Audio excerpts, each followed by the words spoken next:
আজ রবিবার, এখন বাজে সকাল 10:30।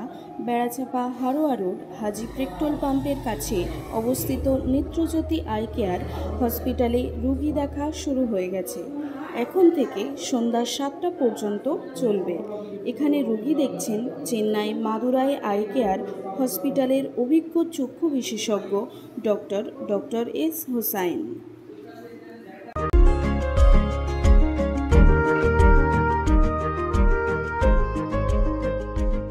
আনন্দ সংবাদ, চিকিৎসার সংবাদ।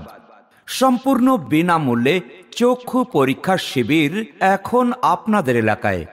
এতদ অঞ্চলের সর্বস্তরের মানুষের কল্যাণার্থে আর্থ অসহায় মানুষকে চোখের যাবতীয় সমস্যায় সুচিকিৎসা প্রদানের মন্ত্র নিয়ে আপনাদের বাড়ির কাছেই সম্পূর্ণ বিনামূল্যে চক্ষু পরীক্ষার শিবির চলছে। এই চক্ষু পরীক্ষার শিবিরে চিকিৎসা করছেন চেন্নাই মাদুরাই হসপিটালের অভিজ্ঞ চক্ষুরোগ বিশেষজ্ঞ ডাক্তার।